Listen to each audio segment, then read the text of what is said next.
დღეს არის შაბათი. 1 აგვისტო. საეკლესიო კალენდრით დღეს არის 19 ივლისი 2026 წელი. და დღევანდელი შაბათის შესახებ ჩვენ მთლიანად გვისაუბრია. ეს არის საუბარი 76. ამიტომ მე პირდაპირ გავაგრძელებ საუბარს ჩვენი პატრიარქის შესახებ. ჩვენი პატრიარქი არის უწმინდესი და უნეტარესი სრულიად საქართველოს კათოლიკოს პატრიარქი და მცხეთა თბილისის მთავარეპისკოპოსი და ბიჭვინთისა და ცხუნაფხაზეთის მიტროპოლიტი დიდი მეუფე მამაი ჩვენი ილია. და მე გავაგრძელებ საუბარს ჩვენ შევჩერდით აი მღვდლად კურთხევის საიდუმლოზე. მღვდლად კურთხევა, რომელიც შედგა ჩემი მღვდლად კურთხევა, რომელიც შედგა 1991 წლის წმინდა დიდმარხვის პირველ კვირას, ანუ მართლმადიდებლობის ზეიმზე. და სანამ გავაგრძელებდე საუბარს, მინდა ერთი ამბავი მოგიყვეთ საფრთხო წერილიდან. ეს არის აბრაამის შესახებ ისტორია, როდესაც აბრაამი გამოვიდა ამ ქალდეველთა ურიდან და პირდაპირ ღმერთის კარნახით ღმერთმა შეიყვანა აღთქმულ მიწაზე. აი იქ ესე იგი მისი ძმისშვილი ლოთობა აქედან მოდის სიტყვა ლოთი ქართულ ენაში. ხო და ეს ლოთი დასახლდა ქალაქ სოდომში. გაიყვნენ აბრაამი და ლოთი თავის ოშულით წავიდა და ქალაქ სოდომში დასახლდა. და შემდეგ ესეთი რამე მოხდა, ესე იგი რომ სოდომის მეფეს თავს დაესხა ორი სამეფოს გაერთიანებული ლაშქარი. ეხლა მე დეტალებს აღარ მოგიყვებით და მეფე დაატყვევა და შესაბამისად ეს ლოთიც ტყვეობაში ჩავარდა. ეს ეუწყა აბრაამს და აბრაამს უფალმა მიცა ესეთი ლოცვა კურთხევა, რომ შეეგროვებინა თავისი მსახურები, ვინც ემსახურებოდა რა ეს და წასულიყო სალაშქროდ ლოთის გასათავისუფლებლად. ესე იგი, ეს მსახურები 318 ადამიანი. ეს მოასწავებდა წინასწარ პირველი მსოფლიო კრების წმინდა მამების რიცხვი იყო 318 და აი ამას მოასწავებდა, ესე იგი, წინასწარ მომასწავებელი იყო ესა და აი ამ 318 კაცი დაეცა ამ ორი სამეფოს გაერთიანებულ ლაშქარს და მუსრი გაავლო და მოკლედ ეს სოდომის მეფეც გაათავისუფლა და შესაბამისად ლოთიც დაიხსნა ტყვეობიდან. ეხლა რა არის აქ ძალიან მნიშვნელოვანი და ჩვენ დღეს რატო გვჭირდება, რატო გავიხსენა ეს ისტორია? იმიტომ რომ საქმე ის არის, რომ ეს იყო ორი სამეფოს გაერთიანებული ლაშქარი ბრძოლებში გამოწვრთნილი და ესეთი ძალიან სერიოზული ძალა იყო რა. და რაც შეეხება აბრაამს, ეს 518 ადამიანი,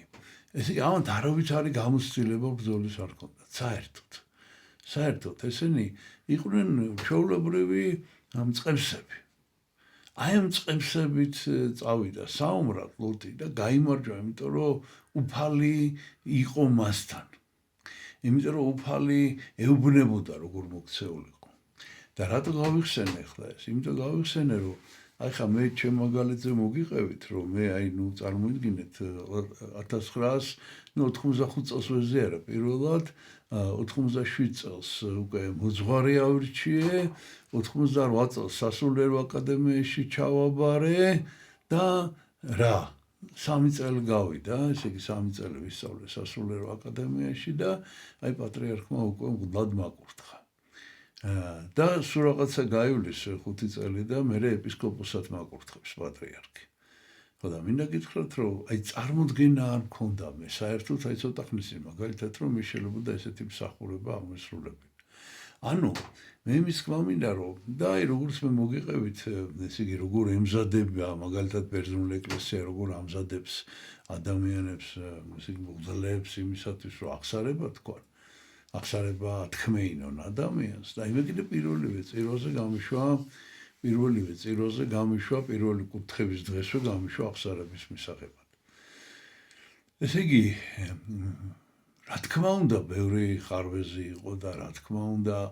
ყველა შემთხვევამ არ გაამართლა და მეც რამდენად გავამართლე, არ ვიცი, იმიტომ რომ ეხლა მართლა ყველაფერს ვერ მოვყვები, ყველა ცოდვას ჩემსას. მაგრამ მინდა გითხრათ, რომ პასუხისმგებლობა ეს აიღო თავის თავზე პატრიარქმა. აი ესეთი პატრიარქი ყავდა ჩვენ. აი ესე შიშველი ხელებით და აი ესეთი სრულებით მომზადებელი ადამიანებით. კი მე ვცდილობდი ხა რა თქმა უნდა სასულიერო აკადემიაში ვსწავლობდი და ყველაფერი, მაგრამ ნუ რაზეა ლაპარაკი, ხო? თვითონ პატრიარქი ბავშვობიდან ქრისტიანულ ოჯახში იზრდებოდა და აი ესეთი მეომარი თუ იქნება, ესეთი უნდა იყოს რა. რომელიც მზად არის რომ ყველა განსასწრებს გაუძლოს და აი პატრიარქი ჩვენ რო გვიშვებდა აი მახალი თაობის სასულიერო პირებს, აი მთელი პასუხისმგებლობა მასზე იყო. ესე იგი რომ აი თუნდაც ჩვენ შესწომებზე, თუნდაც რა ვიცი, ბევრი იყო ესეთი რაღაცა დარღვევები, რა თქმა უნდა, ჩემ ცხოვრებაშიც და ეს მაგრამ აი ჩვენ მივდიოდით პატრიარქთან და პატრიარქს ერთადერთი გამოსავალი აქედან არის რომ მიხვიდე და გულწრფელი აღსარება უთხრა პატრიარქს. აი თუ რაიმე შეგემთხვევა ესეთი რაღაცას დაარღვევ რაღაცა ისე არ გამოვა როგორც იყო დაგეგმილი პატრიარქი აუცილებლად ეს ერთადერთი გამოსავალი აქ ეს არის რომ მიდიხარ პატრიარქთან და ეუბნები და უყვები და პატრიარქი ამას ყველაფერს თავის თავზე იღებს და მიიწევს წინ როგორც დიდი გემი მიიწევს დინების საწინააღმდეგოდ. აი ესე შეუჩერებლად ნელა, მაგრამ მტკიცედ მიიწევს და აი შედეგის სახეზეა. რა თქმა უნდა, დღეს უკვე აღარავის ეპარება, ეჭირო პატრიარქის მოქმედებებს ღმერთი წარმართავდა. მაშინ არ იყო ადვილი სხვათა შორის ამისი ბოლომდე გათავისება და დაჯერება, თუმცა მინდა გითხრათ, რომ აი ეს კი ნამდვილად მქონდა მე პირადად რომ ჯეროდა სხვანაირად წარმოუდგენელი იყო რაღაცა განსასწრებელი არსებობდა და ერთხელ რაღაცა იყო კიდევაც რომ აი ეს ეჭვები თუ რა ვიცი სულ არსებობს ხო ადამიანში და მე ერთხელ ესე იგი დავფიქრდი ერთხელ რომ აი ვის ვენდობი მე ყველაზე მეტად აი ჩემს გარშემო ესე იგი რო არ ვენდო არავის ნუ მათ შორის საკუთარ თავს ხო აი ვიღაცას ხომ უნდა ენდო აი თუნდაც საკუთარ თავს ხო აბა როგორ უნდა წახვიდე წინ ადამიანი ხო როგორ უნდა გადადგა ნაბიჯი ხო და რო დავფიქრდი მე ესე იგი და რო გავიხსენე ჩემ მიერ დაშვებული შეცდომები ცხოვრებაში მივხვდი რომ ჩემ თავზე მეტად მე ვენდობი პატრიარქს რა თქმა უნდა ჩემ უძღვარსაც ვენდობოდი და ეხაც ვენდობი მაგრამ თავარი ფაქტორი ჩემთვის ჩემ ცხოვრებაში იყო პატრიარქი და მის დამინდობა და ამიტომ მე რომ მივიღე ეს გადაწყვეტილება იცით მე ყველაფერი უფრო ადვილი გახდა იმიტომ რომ ეხლა ჩვენც მოზრდილი ადამიანები ვარ და ჩავებით ამ ბრძოლაში ნუ ჩვენი ბრძოლაო პავლე მოციქულიოს ხორცთა მიმართ არ არის არამედ სულებს ვებძვით ფაქტიურად ჩვენ ესე ანუ დღესაც ესეა ცხადია მოკლედ აი ეს მინდოდა ეს შესავალი გამიკეთებია და ახლა მინდა გავაგრძელო ესე იგი ეს პირველი დღეები კურთხევის შემდეგ ნუ პატრიარქმა დამტოვა სიონის ტაძარში ჯერ სანამ უშუალო დანიშნულება მექნებოდა რომ აი სად დავინიშნებოდი და სად უნდა აღმესრულებინა ჩემი მსახურება უკაცრავად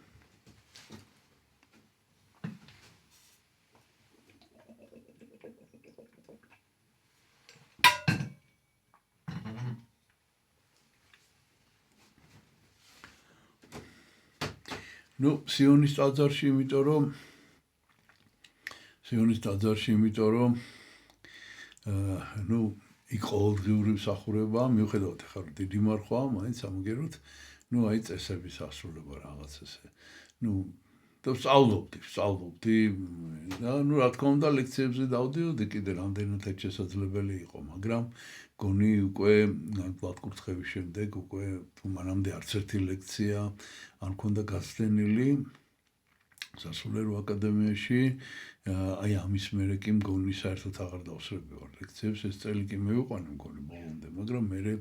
ვეღარ ვახერხებდი ლექციებზე სიარულს საერთოდ ისეთი დატვირთული იყო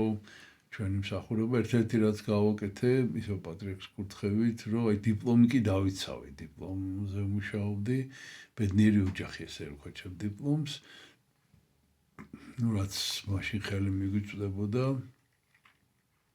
ოჯახის შესახებ წმინდა მამები რას წერენ როგორ განმარტავენ საფუძველს აი ამ ადგილებს და ეს იყო ჩემი დიპლომის დაწვეულოთ ეს იყო მე 92 წელს ну ეს პერიოდი გავიდა და უკვე მალე მოახლოვდა უკვე აღდგომის გასასწაული და პატრიარქმა დამნიშნა წყნეთის ღვთისმშობლის ტაძარში ეს არის წყნეთში ეხლა უკვე ორი ეკლესია თუ არ ვცდები არ ვიცი მეტი თუ არის მაგრამ აი მაშინ ეს ახალი ტაძარი არ იყო აშენებული და წყნეთის ეკლესიაში გამოგზავნა მეუფე დანიელი დადიოდა მაშინ სანამ მე დავინიშნებოდი და ჩვენს დავყვებოდით და ნუ დრო და დრო იქ წირვებს აღასრულებდა მრევლი იყო რომელიც ითხოვდა ეკლესიას და ნუ გაიხსნა ეს ტაძარი და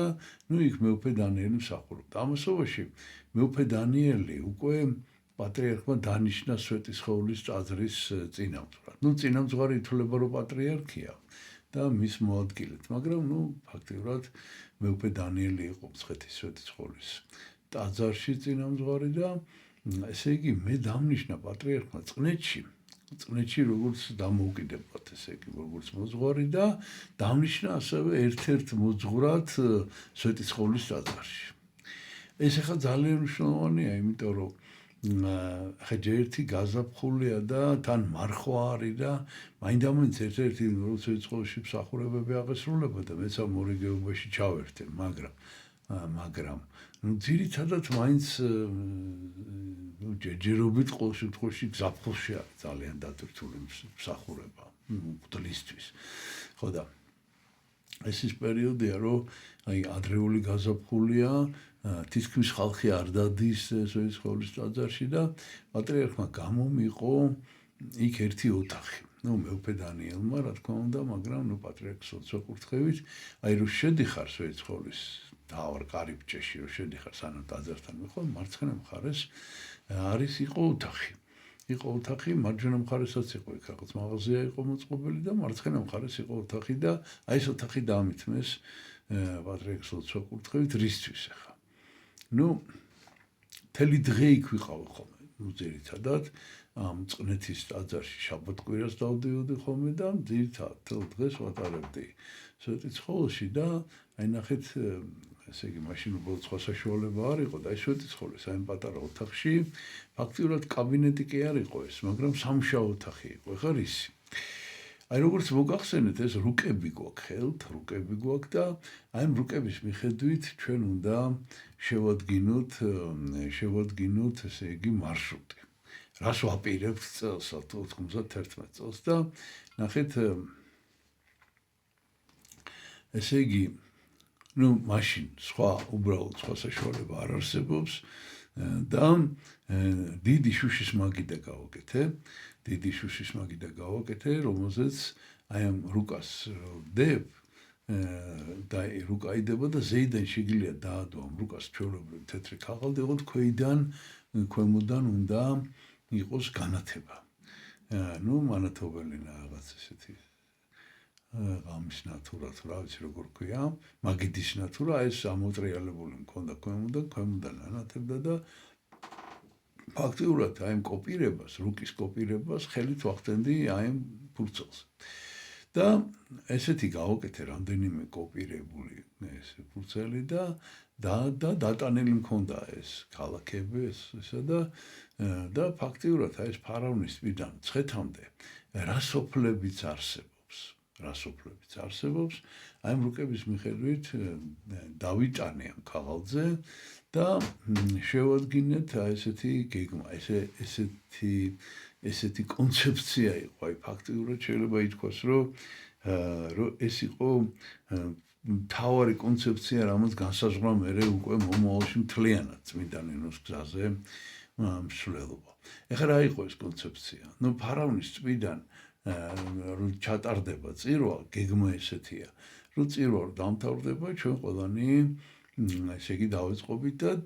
დავიძრებით იქიდან. ნუ ფარავნის წმიდან სოფელ ფოკამდე და აი წმინდა ნინოს ტაძრამდე ყველამ უნდა გავიაროთ ერთად ეს გზა. და იქიდან უკვე გაიყო ეს გზები, აი ამ რუკების მიხედვით გაიყო ეს გზები და ერთი ჯგუფი, მეუფე დანიელის ჯგუფი, სამი დიდი ჯგუფი გაკეთდა. სამი ჯგუფი გაკეთდა, რომელშიც ესე იგი, რომელშიც სამი ხელმძღვანელი დაინიშნა ამ ჯგუფს, ერთი იყო მეუფე დანიელი, მეუფე იობი დღევანდელი, მიტროპოლიტი იობი და მესამე იყო მიტროპოლიტი დავითი. ნუ მიტროპოლიტი იობი მრავალურბნელი და მიტროპოლიტი დავითი ალავერდელი. ნუ მაშინ ესენი მოძღვრები იყვნენ და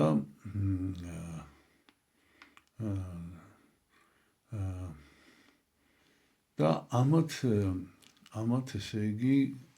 კიდევ ჯგუფებში იყვნენ სხვა მღვდლები და ესე იგი რომ ნაწილდებოდა ესე იგი სულ გაკეთდა 15 ჯგუფი. ესე იგი 15 წარმოიდგინეთ 15 მოძღვარი იყო სასულიერობელი. ნუ ბოლო ორი ჯგუფის წინამძღვრები დიაკვნები იყვნენ, იმიტომ რომ აღარ იყო ამდენი სასულიერობელი. მაგრამ დანარჩენი ძირითადად ეს მოკლედ 15 მოძღვარი, რომელსაც განესაზღვრა მრევლი, ანუ ჯგუფის შემოადგენლობა და ძირითადი, როგორც მოგახსენეთ, მიმართულებების ხელმძღვანელები ესენი იყვნენ, სამი და დანარჩენები სხვა მღვდლები იყვნენ და ეხლა რა იყო იდეა? რომ სადაც საშუალება არის ეს ჯგუფი რომ დაიძრება, აი მაგალითად აი ერთ-ერთი ჯგუფი რო ავიღოთ, მაგალითად მეუფე დანიელის ან მაგალითად მეუფე იობის. ესე იგი ეს ჯგუფი რომ მიდის, ამ ჯგუფს აქვს ზუსტად გაწერილი მარშრუტი, რომელიც უკვე აღარ ემთხვევა ერთმანეთს. ანუ ჩვენ რაღაცა ნაწილს მაგალითად მეუფე დანიელის ჯგუფი წავიდა ფეხით, ესეც როგორც ესე იგი აი ფარავნის წმინდან რო გახედავ მარჯვენა მხარეს არის დიდი აბოლისწვა და იმის გვერდით არის მცირე აბოლისწვა. აი ერთი მარშრუტი ეს გავაკეთეთ, მაგალითად რომ ჯგუფს აი ამ ორ მთას შორის გაელდა პირდაპირ ჩასულიყო სოფელი აბული არის, სომხური სოფელია, სოფელი აბული და იქიდან მერე უკვე არის გზა ახალქალაქში, პირდაპირ ჩადიხარ იქიდან ახალქალაქში. და შესაბამისად მას ამ ჯგუფს რაღაც ახლა მე ზუსტად აღარ არის შემორჩენილი, ეს არ ვიცი თუ სადმე არქივში გვაქვს, ვერ გეტყვით ეს ფურცლები, რომელიც მე ამოვხაზე ხელით. მეორე ჯგუფი წავიდა, მეორე და მესამე ჯგუფი ერთად წავიდნენ სოფელი განძისკენ, ნუ პირდაპირ ტრასას რო გაყვები. და აი ამ სოფელ განძაში მოხდა გაყოფა. ერთი ჯგუფი წამოვიდა ნინოწმინდის მხარეს და მეორე ჯგუფი წავიდა განძიდან ვიპოვეთ ეს გზა რუკების საშუალებით, აღმოაჩინეთ გადასასვლელი სოფელი ეშტია არის. აი ამ სოფელ ეშტიაში ჩავიდა მეორე ჯგუფი. აი მოკლედ ესე. ესე იგი ეხლა რომ წარმოიდგინოთ უფრო აქეთ მაგალითად, ხო? ნუ აი თქვათ ახალციხიდან რო გამოდიხარ, მაგალითად იქ ერთი გზა არის, ერთი გზა უნდა იყოს, სადაც სოფელი აწყურში უკვე შეგიძლია გაშალო ჯგუფი რა და მაგალითად სოფელ ერთი ჯგუფი პირდაპირ წავიდეს, მეორე სოფელ აწყურში დარჩეს და აწყურიდან იქ არის სოფელი თისელი კიდე და აი აქედან არის შემდეგ გადასასვლელი უკვე ბორჯომის სოფლებში, ესე იგი ძალიან საინტერესო, ესე იგი, ეს ძალიან საინტერესო არის, იცით რომ ჯერთვის ყველა გზა ფაქტიურად აი ეს ყველა მაკავშირებელი გზების გავლა ხდება ესე და შემდეგ ესე იგი საინტერესო ის არის რომ ფაქტიურად ჩვენ აი ეს ამან საშუალება მოგცა რომ ყოველ საღამოს წარმოიდგინეთ 15 სოფელში დავრჩენილიყავით, ყოველ საღამოს და ამიტომ ისე ავაწყოთ ეს გრაფიკი. ისე ავაწყოთ ეს გრაფიკი, რომ ესე იგი ფაქტიურად ფარავნის პირდან მცხეთამდე არც ერთი სოფელი არ გამოგვიტოვებია. და მოკლედ აი ეს ესე იგი ხა მე გადავდივარ ისე წმინდა ნინოს გზაზე მოგზაურობაზე და ფაქტიურად უკვე ჩვენ აი ესეთნაირად ვემზადებით, ესეთნაირად დავაწყოთ გეგმები, როგორ შეიძლება ესე იგი რომ ეს მოგზაურობა განხორციელდეს და ამასობაში უკვე მოახლოვდა კიდევაც 1 ივნისი და უკვე ესე იგი მესამე მოგზაურობა იწყება წმინდა ნინოს გზაზე უკაცრავად.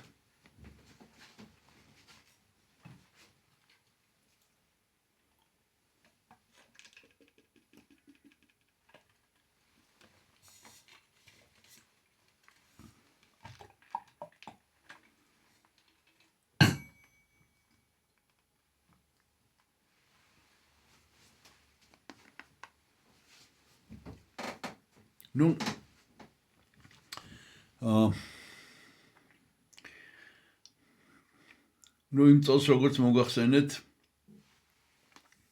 აღდგომის დღესასწაული დაემთხვა აღდგომის დღესასწაულს დაემთხვა ხარების დღესასწაულს, ესეთი წირვა იყო, ეს იყო ჩემი პირველი დამოუკიდებელი წირვა ფაქტიურად, წყნეთის ტაძარში აღოსრულა ეს წირვა და ესე იგი ყოველ მოქმედებას ჩავხედავდი ხოლმე წიგნს 4 საათი დამჭირდა ამ წირვის ჩასატარებლად. ესეთი მარტო ვიყავი სრულებით, გალობლები და მე და მოკლედ ეხლა ვერ ვიხსენებ კიდევ 1 ივნისამდე რაიმე განსაკუთრებული ამბავი მოხდა თუ არა, მაგრამ ყოველ შემთხვევაში დადგა ეს 1 ივნისი და უკვე ვიკრიბებით წინა საღამოს შევიკრიბეთ, ჩავედით ფარავნის ტბაზე და ესე იგი ძალიან მძიმე ამინდი იყო სხვათა შორის რა. და ესე იგი მეუფე ანანია იყო მაშინ. მთლიანად აი სამცხე-ჯავახეთის, როგორ არ მახსოვს ახალციხისა და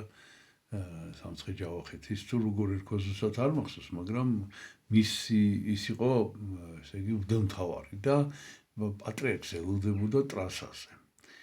მანქანას და დადიოდა ესე იგი ფეხით მულთასემდა და ესე იგი სალცარი ის იყო რა ქვია სურათი რა. ძალიან ციოდა და თოვდა. ეხა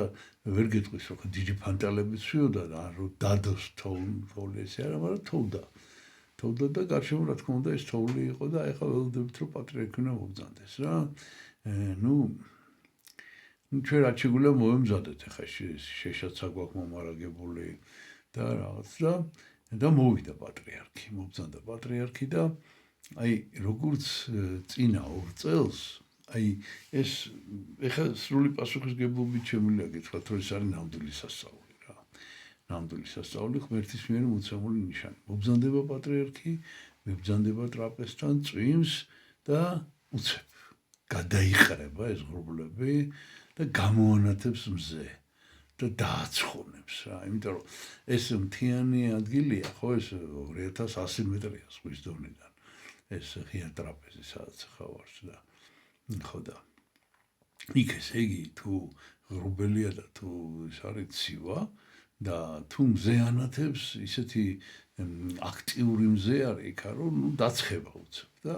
აი ესე უყურეთ გამოანათა მზე ჩატარდა ისევ საღამოს ლოცვა გარეთ და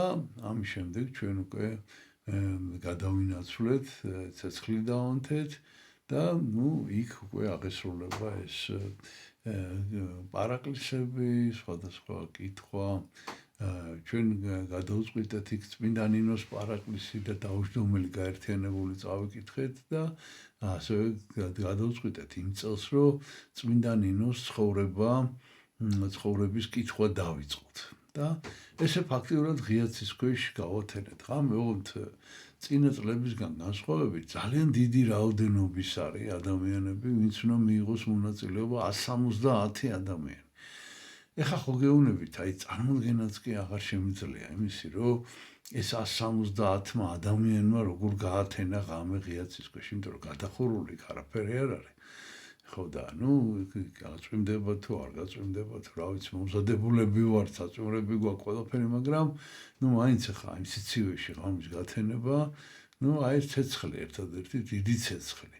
მაგრამ როგორ დავეტიეთ, როგორ იყო ეს ყველაფერი, ხა ამას ნამდვილად ვერ გეტყვით, რომ იყო ნამდვილად მახსოვს მოკლედ რა. ჩატარდა ეს წირვა, დაგლუცა პატრიარქმა და ეს პატრიარქის ლოცვა კურთხევა არის ესეთი ეს მოყოლილი მაქვს, სკვნილები დაგვირიგა, რომ ესე იგი ჩვენ გზაში რო ვივლით, აი ამ სკვნილზე უნდა ვილოცოთ ყველა. და მე უკვე პირველი შემთხვევაა ჩემთვის უკვე მგდელი ვარ, მოძღვარი ვარ და ესე იგი მეც ერთ-ერთი ჯგუფი რაღაცა გარკვეული რაოდენობის ადამიანები მეც მაბარია, ძირითადად ესენი არიან ჩემი სულიერი შვილები და ძირითადად ესენი არიან წყნეთის მე წყნეთში მსახურობ და წყნეთის მაცხოვრებლები, მრევლი, არა მარტო წყნეთელები, მაგრამ ძირითადი ბირთვი ეს არის, ხა ამას მერე ექნება მნიშვნელობა ამას მოგიყვებით. და მოკლედ ესე გამოვიარეთ ფეხით უკვე მესამე გზა წმინდა ნინოსი და ეს უკვე ესე იგი მასშტაბურია, რაღაცა გრანდიოზული მსვლელობა იყო. ეხლა აქ არის ერთი ძალიან მნიშვნელოვანი გარემოება, როგორ ვახერხებთ ახლა იმ მსახურების აღსრულებას, იმიტომ რომ 15 ჯგუფი 15 სოფელში რჩება, წარმოიდგინეთ, თუ არ არის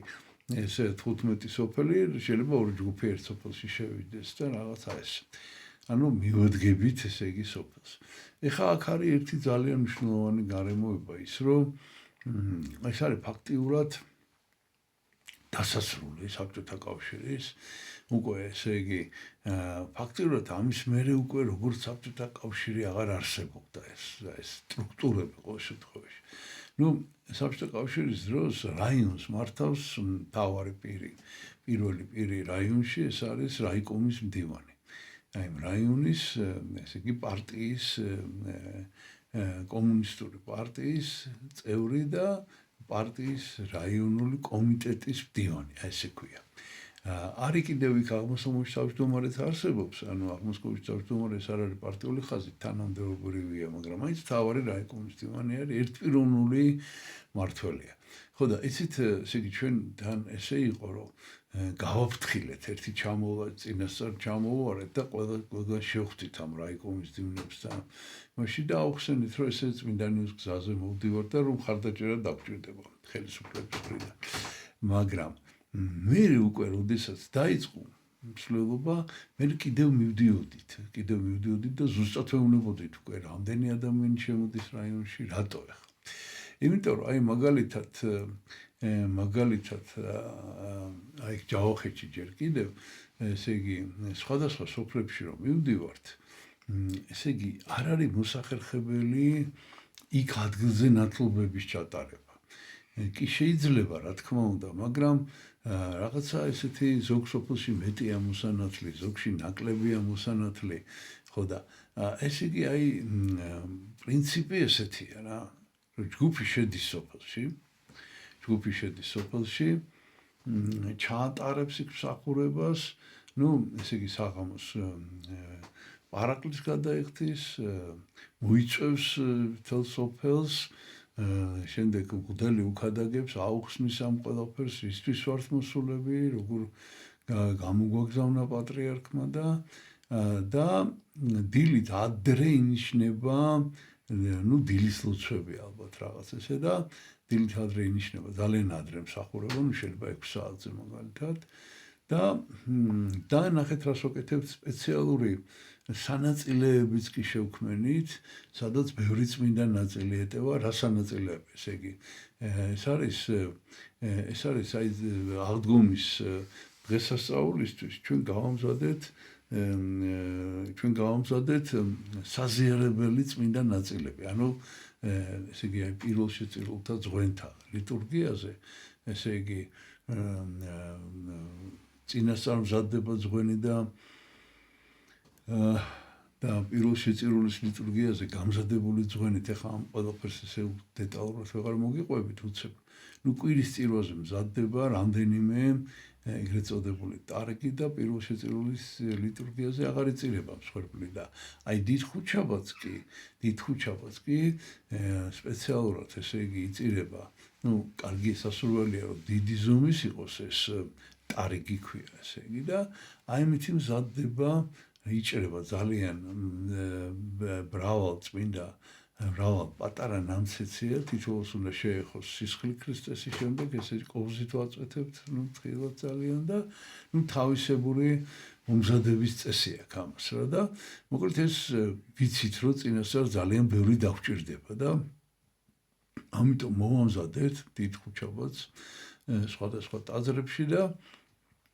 მოძღვრებსაც დავავალეთ ვინც უნდა წამოვიდეს უკვე ვიცით და მოკლედ გავამზადეთ ესენი რომ ჩვენ ესე იგი თავნავატაროთ იმიტომ რომ ესე იგი სოფლებში რომლებშიც ჩვენ შევალთ ერთ-ერთი რასაც ვაკეთებთ რომ გამოვიკითხავთ აბა ვინ არის იქ ესე იგი ავატყოფი წოლიარე რომ მივიდეთ და ოჯახებში ვაზიაროთ ნუ კაცრავად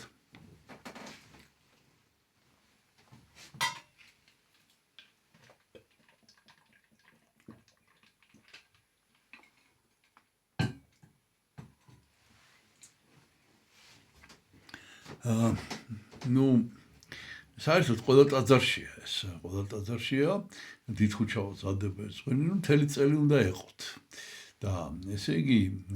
ეს სანაწილე ეს ტაძარში დიდ შედარებით მოზრდილ არ ვიცი რაღაც ყველა ნუ სპეციალური სანაწილეები არსებობს რა პატარა რითონის ან რაღაც ყუთია და იმაში ყრია და მე მგდელი რომ მიდის საზიარებად მიაქვს პატარა ესე იგი ბარძიმი კოვზი და აი ეს რაშიც სანაწილე უნდა ჩაიდოს ეს ერთად იდება ქისაში და ესე მიაქვს და ეს სანაწილეები ჩვენ ვთხოვეთ რომ ყველა მგდელმა წამოიღოს ოღონდ რაოდენობა ამ წმინდა ნაწილების აი მე დღესაც ამაქვს შემორჩენილი მაშინ დამზადებული სპეციალურად დავამზადეთ დიდი ვერცხლის ყუთი რომლის ტარება შესაძლებელია ოღონდ ჩიქ ბევრი წმინდა ნაწილი ეტევა და აი ესეთნაირად მოკლედ დავდივდით და ესეც იყო ერთ-ერთი ნაწილი ამ მსახურების ანუ ესე იგი ხაი მეგიყვებით გრაფიკს შედიხარ სოფელში საღამოს ეს პარაკლისი სრულდება და ამის შემდეგ ესე იგი ნუ ვისვენებთ ოჯახებში მივდივართ ოჯახებში ვნაწილდებით და ფაქტიურად შეიძლება ითქვას რომ ესეთი ნუ ბოლოს უკვე ესე ჩამოყალიბდა ეს წესი რომ მაინდა-მაინც ორი ადამიანი უნდა მისულიყო ოჯახში ორი ადამიანი უნდა მისულიყო რომ მაქსიმალურად იყო ესეთი შემთხვევები როდესაც ძალიან გული წყდებოდათ როდესაც ვერ წაიყვანდნენ სტუმარს აი ესეთი განწყობა იყო ზოგადად რა და აი სტუმარი უნდოდათ და ნუ აი ყველა შეხვედროდა რამდენადაც შესაძლებელი იყო რა თქმა უნდა ყველა ოჯახში ვერ მივდიოდით ნუ ამდენი არ ვიყავით მაგრამ კი ნუ აი რაღაცად ყველა სოფელში ნამდვილად და მოკლედ მე ვკითხულობთ იქ ან ჩვენ სოფელში თუ არის ვინმე ანუ მრევლი დილით 6 საათზე რომ მოდის უკვე დილის ლოცვების მოსასმენად გვეუბნება რომ აი ეს არის რამდენიმე ეს არის ოჯახი სადაც უნდა მივიდეს და ნუ მაგალითად ხარ ჩემი ჯგუფი რომ მეტყვის მივყავარ თავის ოჯახში და ნუ აღსარებას ვათქვინებ და ვაზიარებ ასეთ ადამიანს ვაზიარებ და ბრუნდები შემდეგ უკან და შემდეგ დაახლოებით ალბათ 8 საათისთვის უკვე დაბარებული ყავს აი აქ ვჭირდება ძალიან ხელისუფლების დახმარება დაბარებული ყავს ავტობუსები ხელისუფლებამ გამოგვიყო ავტობუსები და აი ეს ავტობუსი ამოდის სოფლელები 8 საათისთვის დაბარებული ყავს ვისაც მონათლა უნდა და ავტობუსით ეს ხალხი მიყვავს ნათლობის ადგილთან დათქმული გვაქვს წინასწარ აი ყოველ დღე მაგალითად სად უნდა ჩატარდეს ნათლობა და რა თქმა უნდა სად დინარესთან რა თქმა უნდა დინარესთან და ამ ავტობუსით ჩამოდის ამ სოფლებიდან ეს ხალხები როგორც მოგახსენეთ 15 ჯგუფია და 15 სოფელში იშლება და აი ეს 15 ავტობუსი ხალხი მოდის ოღონდ უკვე მგლების რაოდენობაც შესაბამისად დიდია და აი ეს ნათლობა რომელიც ფაქტიურად ჩატარდა პირველად 1999 წელს დინარის მცხეთის მტკვრისა და არაგვის შესართავთან და აი იქ როგორც ჩატარდა აი ამ ფაქტიურად მცირე მასშტაბით შედარებით მაგრამ ამ ასეთი ტიპის ნათლობები ტარდება უკვე მთელ გზაზე აი ესე დილაუთენია შემდეგ ესე იგი შემდეგ დაგვაქვს თან კიდევ სპეციალური ჭურჭელი ბარძიმფეშხუმი რომლის საშუალებითაც ეხლა ვერ გეტყვით რომ ყოველ დღე და ყველა ჯგუფი ატარებს ამ წირვას მაგრამ გზაში შიგადაში გინიშნება ეს წირვები სოფელში სადაც არის მაგალითად ტაძარი და მიტოვებული ან იყო ესეთი შემთხვევები პირდაპირ ღიაცის ქვეშ ვაწყობდით ესე იგი ჩვენ მაგიდას ვდგამდით და ვატარებდით ესე წირვებს მოკლედ აი ესეთი მსახურებები აღესრულება და ხელისუფლებაზე რა მინდა იცით გითხრათ რომ ფაქტიურად ეს შეიძლება ითქვას რომ ბოლო წელი იყო აი ამ კომუნისტური ხელისუფლებისათვის და ამათ ეს იცოდნენ უკვე და გრძნობდნენ იმას რომ უკვე რაღაცა ბოლოსკენ მიდის ეს კომუნისტური მმართველობა და უკვე აღარ იყო საშიში ისეთი მკაცრი ვეღარ იყო კომუნისტური ხელისუფლება და ამიტომ ამა თვითონ რაიკომის დინებს ბევრს ყველაზე ვერ გეტყვით რომ ყველას მაგრამ ბევრი ადამიანი სახელები და გვარებითაც კი მახსოვს ზოგი ესე იგი იყო ძალიან მონდომებული რომ ესე იგი გრძნობდნენ რომ თავდება რა მათი ასეთი ერთპიროვნული მსახურება და ჩვეულებრივი მოქალაქე ხდება რაიკომის დივანი რა თავის თანასოფლელებთან ერთად თუ თანამოქალაქეებთან ერთად უნდა იცხოვროს და ამიტომ აი ეს სახარებაში რო არის ესე იგი გონიერი მნათე ეს იგავი რომ ესე იგი რომ იცის უკვე რომ მალე გაათავისუფლებენ და ვალებს რომ ესე იგი ისტუმრებს თავისი ბატონის ვალებს და ჩუქნის ხალხს რაღაცებს აი რაღაც ესე იყვნენ ესენი და საოცრად კეთილები საოცრად კეთილგანწყობილები შემდეგ ფაქტიურად მათ ძალიან შეუწყეს ხელი აი ამ განსაკუთრებით 91 წელსაც იყო ესეთი რამ მაგრამ თავარი იყო ეს 91 წელი რომელიც ჩვენ ჯერ არ ვიცით რა გველოდება აფხაზეთში ომია უკვე დაწყებული მაგრამ რა გველოდება როგორ იქნება არ ვიცით და მოკლედ აი შეიძლება ითქვას რომ კულმინაციას წმინდა ნინოს გზაზემსვლელობამ სწორედ აი ამ 1991 წელს მიაღწია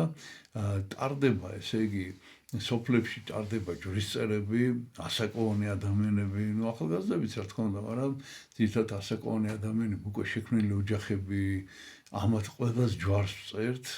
ვიწევთ, ყველას რა, ვისაც უნდა რა თქმა უნდა. და მოკლედ აი ესეთი საოთაო ხასიათი მიეცა აი ამ წმინდა ნინოს გზაზემსვლელობას, აი ფაქტიურად აი ამ ფარავნის წმინდან მოყოლებული ახალციხის გავლით ბორჯომი ესე იგი დაინცხეთამდე რომ ჩამოვედით შეიძლება ითქვას რომ იმ წელს იმ დროს ყველა ადამიანი ვისაც უნდა და ეზიარა ეხლა ეს იცით შეიძლება დღეს მაინდა-მაინც არ გაუკვირდეს ადამიანს ეხლა რას ვამბობთ რომ აი სოფელში წირვა ჩატარდა და სოფლელები ეზიარენ მაგრამ სინამდვილეში ძალიან გასაკვირი და ძალიან მნიშვნელოვანი იყო იმიტომ რომ ეს ამის მერე მოხდა სწორედ ეს რაც დღეს არის აი მან განაპირობა ის რომ უკვე თანდათანობით აი აქ ბევრი ადამიანი რომელიც მე მღვდელმთავარიც კი გახდა და სადღაც სტატისტიკაც კი ქონდა გაკეთებული ამ წმინდა ნინოს აი პირველი 3 წლის განმავლობაში მსვლელობისას ეკლესიამ რომ ვინ სასულიერო პირები შეიძინა და მინდა გითხრათ, რომ ფაქტიურად ეს გახდა სკოლა, ეს მინდანიოს გაზომსვლელობა, ხოგემ განსაკუთრებით პირველი 3 წლის განმავლობაში გახდა სკოლა და ძალიან ბევრი სასულიერო პირი კი არა, მარტო მღვდელმთავრები, რომლებიც მაგალითად მეუფე სერაფიმე, რომელიც ამ წელს როგორც ერის ადამიანი ისე მონაწილეობდა ამ წმინდანიოს გაზომსვლელობაში და აი მე კი აღიკვეცა, მე ეპოქის მონასტრის წინამძღვარი გახდა, პატრიარქმა აკურთხა და მე კი გახდა მღვდელმთავარი. აი ეს იყო ეს სკოლა, რომელიც გამოერთა. ეხლა სკოლას რატომ ვიცით, რომ ეხლა ხოგემთ ესეც პატრიარქის კურთხევით ხდება, აი ეს მასობრივი ხასიათი რო, აი დიდი ნათლობა, აი გორში დიდი ნათლობა ჩატარდა მაგალითად, აწყურში ჩატარდა დიდი ნათლობა, ეს უკვე ტრადიციად იქცა, რომ აწყურში გაშლილი ადგილია და რომ აი ბევრი ადამიანი შეიძლება ერთად მოინათლოს. ეხლა რაშია საქმე? საქმე ის არის, რომ ამ ადამიანების სიმრავლე განაპირობებს იმას, რომ ძალიან დიდი დატვირთვა აქვს სასულიერო პირს. ესე იგი, ეს მსახურება, რასაც მღვდელი აღასრულებს, ხო, ეს წესები მაგალითად, ხა ბევრ სოფელში მიცვალებულიც დახვდა, წესის აგება, ესე იგი, პარაკლის ხო ისედაც ვიხდით, პანაშვიდის გადახდა, წირვის ჩატარება, ჯვრისწერის ჩატარება, ნათლობის ჩატარება, აი და ბევრი ერთად ადამიანი. ესე იგი, მღვდლისთვის ეს არის რაღაც არაჩვეულებრივი პრაქტიკა, რომ მან ძალიან კარგად შეისწავლოს ეს მსახურება. და იცით, მე ისიც კი დავთვალე, რომ მე რო ჩვეულებრივ ტაძარში ჩვეულებრივი მღვდელი ყოფილიყავი, ჩვეულებრივი არ არის ეს არანაირად, მაგრამ აი უბრალოდ ტაძარში რო ყოფილიყავი, დავენიშნე პატრიარქს და მღვდელი ყოფილიყავი, რომ სტატისტიკურად რო ვიანგარიშე, ესე იგი აღმოჩნდა, რომ მთელი ჩემი ცხოვრების მანძილზე მაგალითად ვერ მომნათლავდი იმდენ ადამიანს ტაძარში. როგორც აი წმინდა ნინოს გზაზე მე კიდე ხო გაგზელდა ეს ველობები და რა ვიცი, ათობით, ასობით და ათასობით ადამიანი მოკლედ მაგალითად ინათლებოდა. ისეთი დრო იყო, ეს ხალხი იყო მოსანათლი და ამიტომ ესეთი მსახურება აღესრულებოდა და მე ბოლოს მოკლედ ეს ხელისუფლება მე კიდე რა გავაკეთეთ ესე იგი. ეს მოგვიანებით იყო, მე ამას მოგეყვებით, აი 2000 წელს იყო კიდევ რაღაცა განსაკუთრებული მსვლელობა და განსაკუთრებული იქ უკვე მე მოგვიანებით კულტურული პროგრამებიც დაემატა და მოკლედ ამას მე თანდათანობით მოგიყვებით. ეხლა კი ერთი რამ მინდა ვთქვა, რომ აი ჩამოვედით, უკვე გავიარეთ ეს გზა და როგორც წესი ტრადიციულად დაინიშნა მცხეთაში ეს დიდი ნათლობა მტკვრისა და არაგვის შესართავთან ერთი წუთით.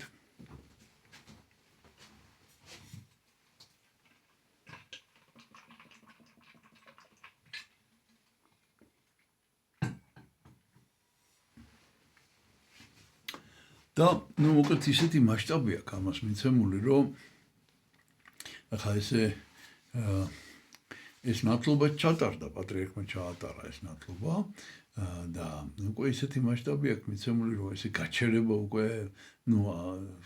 შეუძლებელიც არის რა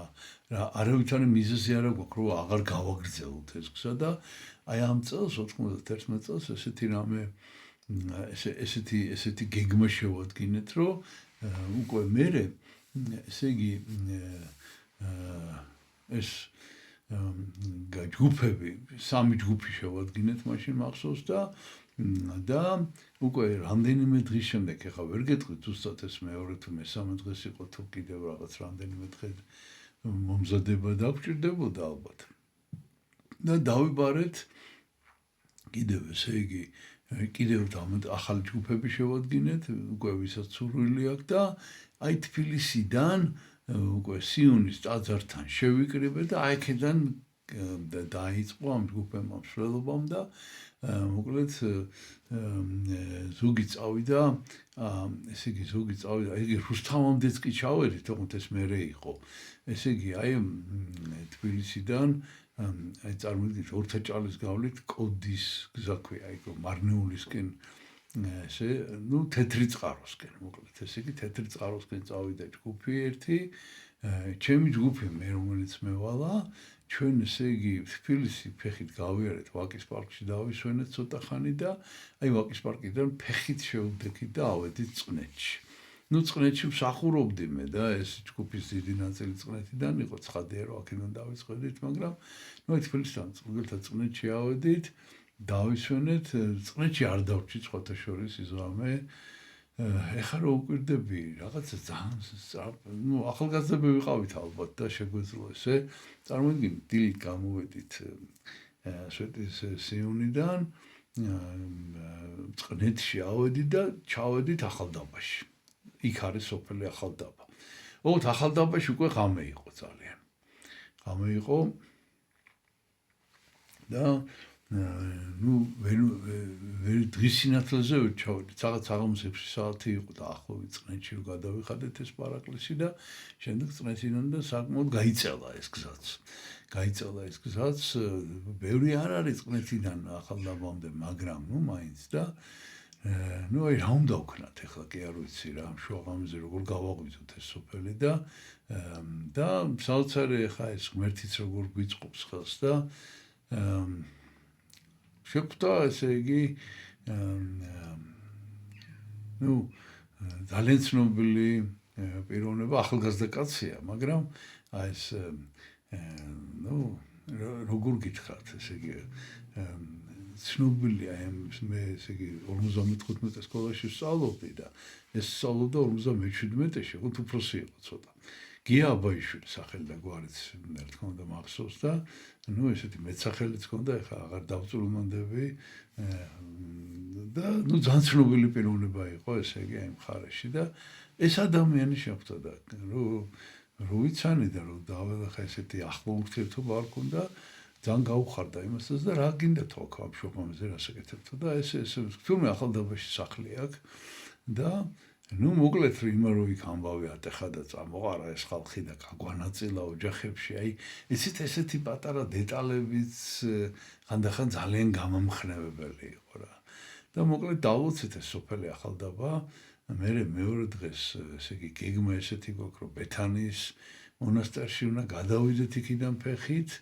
იქ გზად არის კიდე ბავშვთა სახლი იყო. ეხლა რა თქმა უნდა აღარ არის ალბათ გაუქმებული ეს ყველაფერი, მაგრამ აი ეს ბავშვთა სახლი არსებობდა ჯერ კიდევ მაშინ და აი ბავშვთა სახლში გავიარეთ და შემდეგ როგორც ყოველთვის ტრადიციულად გზა დაგვებნა ბეთანიაში, ჩავედით, ცოტა გვიანი იყო იქა და ეხლა იქ ვერ დავრჩებით მონასტერში და იქიდან ფეხით ამოვედით და ისევ შუაღამეზე მივედექით,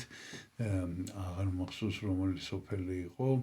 ალბათ რომ ამოვედით სოფელ პანტეანში მოვხვდით. მოკლედ მე იქ გავნაწილდით ოჯახებში და აი იქიდან გავუყევით შემდეგ გზას. უკვე მანგლისში ავედით და მანგლისიდან უკვე თეთრი წყაროსკენ წამოვედით. იქ შევხვდით ჯგუფს, იქ რამდენიმე სოფელია და აი ასეთნაირად და მე აქედან წალკაში და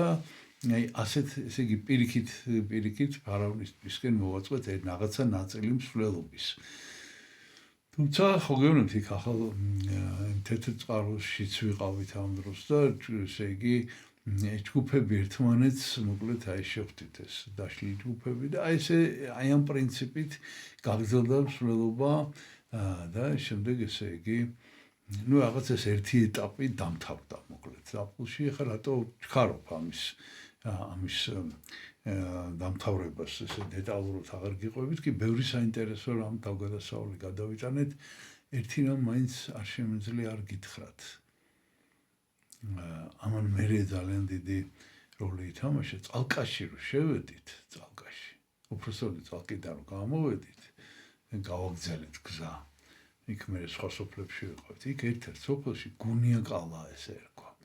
ეხლა დღეს კარგად ვერ ვიხსენებ რა ქვია ამ სოფელს. ხო და აი აქ გვიმასპინძლა ერთმა ადამიანმა. ერთი ადამიანი, რომელიც ბერძენია, ბერძნული სოფლებია და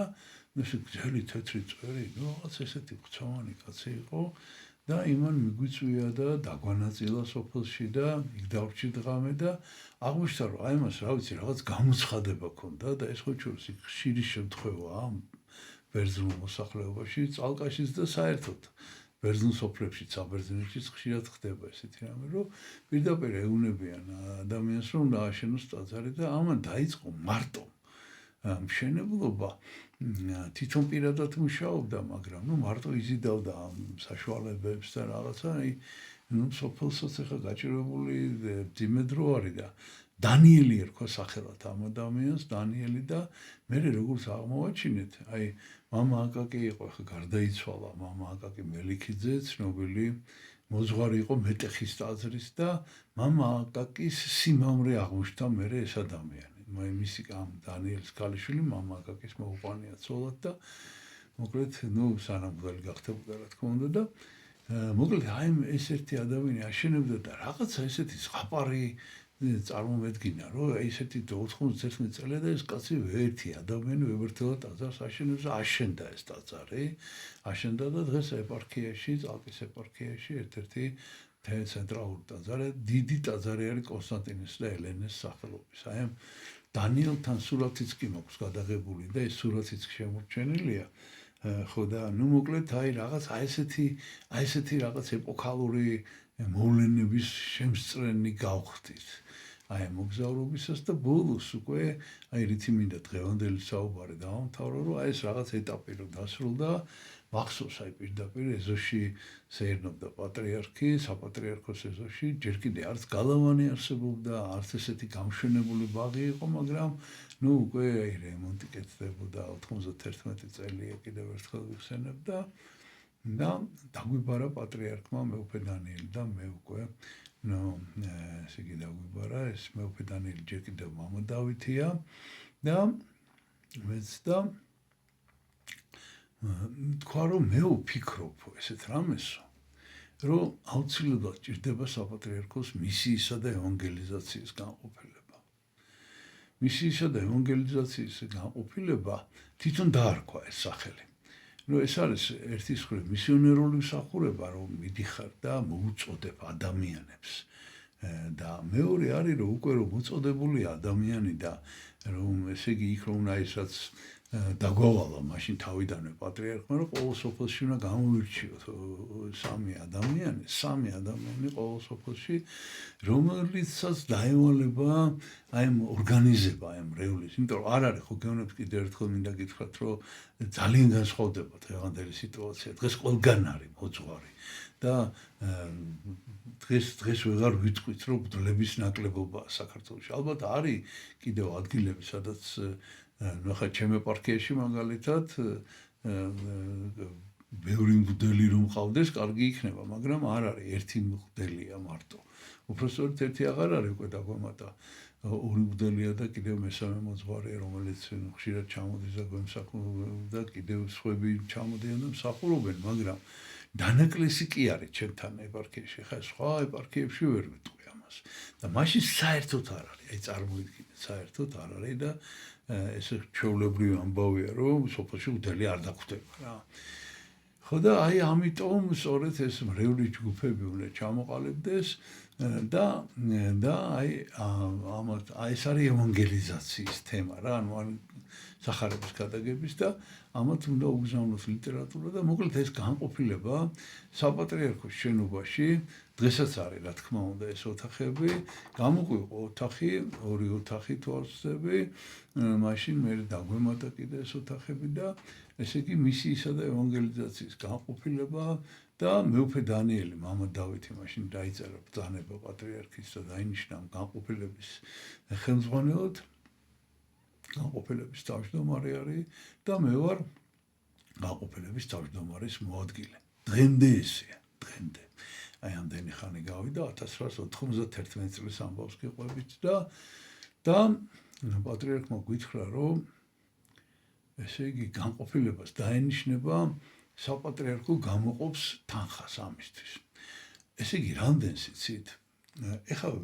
კარგად გამიჭირდება კიდევაც რომ დღევანდელი კურსით რამდენი იქნებოდა 100,000 მანეთი დაგვინიშნა მაშინ პატრიარქმა აი ქადაგების საქმის ორგანიზებისათვის 100,000 მანეთი რომელიც ჩვენ შეგვეძლო გამოგვეტანა და ესე იგი გვესარგებლა ამ ფულით თუმცა მინდა გითხრათ რომ დიდხანს ვერ ვისარგებლეთ ამით, იმიტომ რომ ისეთი საშინელი დევალვაცია დაიწყო. აი მომის გამო თუ რაღაცა, რომ აი საერთოდ იმასავით რა ქვია. ბამბასავით კი არა, რა ქვია, თოვლივით დადნა ეს თანხა და მე ხა კი გვაქვს რაღაცა მცირედი, ძალიან მცირედი, რაც რა თქმა უნდა არავითარ მისიონერ მსახურებას ვერ დააფინანსებს. მაგრამ მაშინ კი ეს რაღაცა პატრიარქმა აი ესეთ ხესე ხედავდა. ფაქტიურად ერთ-ერთი პირველი განყოფილება იყო, რომელიც შეიქმნა საპატრიარქოში უცხო აზრი იყო საერთოდ აი რომ კარგად მე ისიც ვერ წარმომიდგინა რას ნიშნავს საქართველოს საპატრიარქო, რომელიც დღეს ყველამ იცის. მაშინ ეს როგორც ორგანიზაციული სისტემა, რაღაც სტრუქტურული სისტემა მაშინ ყალიბდებოდა და ერთ-ერთი პირველი განყოფილება, რომელიც ჩამოყალიბდა იყო ეს მისიისა და ევანგელიზაციის აი მთავარი ცენტრალური, აი ეს იყო პატრიარქის, რა გითხრათ, აი პატრიარქის ხედვა, პატრიარქის შინაგანი სურვილი და პატრიარქის ეს საოცარი მოშურნეობა, რომ მოეწყოს ორგანიზაცია გაეკეთებინა მთელს ქვეყანაში ქრისტიანობის გადაგებისათვის. აი მისიონერული მსახურებისათვის და ეს ჩვენ ორნი დაგვნიშნა და შემდეგ უკვე მეუღლე დანიელი გახდა ეპისკოპოსი, მე გავხდი ეპისკოპოსი და ფაქტობრივად დღემდე ერთადერთი განყოფილება საპატრიარქოში, რომელსაც ორი მღვდელმთავარი ხელმძღვანელობს და მე უკვე ამ მისიონერული მსახურება როგორ განვითარდა და რაღაცა, იცით, აი ყველაფრის მოყოლაც კი შეუძლებელია. გარდა იმისა, რომ წმინდა ნინოს გზაზე მსვლელობა დღემდე გრძელდება და ამის ორგანიზაციას ეს განყოფილება ახდენს, გარდა ამისა, ძალიან ბევრი ჩვენ ესე იგი ანგარიშიც კი ქონდა უკვე წარმოადგინეთ, მე 2003 წელს დავწერეთ ეს ანგარიში, აი განვლილი 10 წლეულის შემდეგ, აი რა სურათი და რა შედეგია და რა გაკეთდა და ეს მინდა გითხრათ, რომ არა მარტო დაარსა და არა მარტო დააფინანსა პატრიარქმა ეს განყოფილება, არამედ რეალურად უშუალო ხელმძღვანელი რა თქმა უნდა მაინც პატრიარქი იყო, ამისი კი ჩვენ გვავალებდა, ჩვენ არ ვიშურებდით არც ღონეს, მე ხა პირველ რიგში რა თქმა უნდა მეუღლე დანიელი ყავს ხედელობაში, არც ღონეს და არც შემოქმედებით ენერგიას, რომ აი ვიგონებდით, მაგრამ მინდა გითხრათ, სრული პასუხისმგებლობით, რომ ამ ქვეყანაში საქართველოში ყველა მისიონერული პროექტის, ყველა მისიონერული იდეის ავტორი გახდა სრულიად საქართველოს კათოლიკოს პატრიარქი, უწმინდესი და უნეტარესი ილია მეორე. და დღემდე გრძელდება, ესე იგი, აი ეს მის მიერ დაწესებული, აი ეს მსახურების წესი, ეს ქადაგება, რომ ქართული ეკლესია არის მისიონერული ეკლესია. ეს სიტყვაც მაშინ უცხო იყო ძალიან, კი ჩვენ ქადაგებას ამოწყდო მსახურებას, მაგრამ ეს მისიონერობა, ეს იგივე სიტყვა, რა თქმა უნდა, ეს მისიონერული მსახურება, მისია მოდის ლათინური სიტყვისგან, მიტო ეს და ნიშნავს დავალებით გაგზავნას ზუსტი თარგმანი არის სიტყვა, ბერძნული სიტყვა აპოსტოლი. ხა მე ამ თემაზე აღარ გავაგრძელებ, თუმცა ძალიან საინტერესო ესე იგი გამოკვლევაც არსებობს ამაზე და რა არის საერთოდ ისტორიულად ეს მისიონერული მსახურება, ძალიან საინტერესო ლიტერატურაც არის ამაზე და აი მაშინ პატრიარქმა პირველად ეს თქვა, რომ ამ მსახურებას ეწოდება მისიონერული მსახურება და ძალიან დიდი სიბრძნე იყო მისი მხრიდან ამ ლათინური სიტყვის გამოყენება, იმიტომ რომ ფაქტიურად ამითი ჩვენი მისიონერული სამსახური გახდა საერთაშორისო მნიშვნელობის, უკვე ეს სიტყვა ყველას ესმოდა უკვე მერე მთელ მსოფლიოში. დღეს ამითი დავასრულებ საუბარს და დაგემშვიდობებით და ფაქტიურად დღეს ჩვენ ვისაუბრეთ აი ამ კულმინაციაზე მისიონერული მსახურების, რომელიც აი ბოლოს დაგვირგვინდა იმითი, რომ შეიქმნა საპატრიარქოში მისიისა და ევანგელიზაციის განყოფილება. ღმერთმა დაგლოცოთ ჩვენთან არს ღმერთი.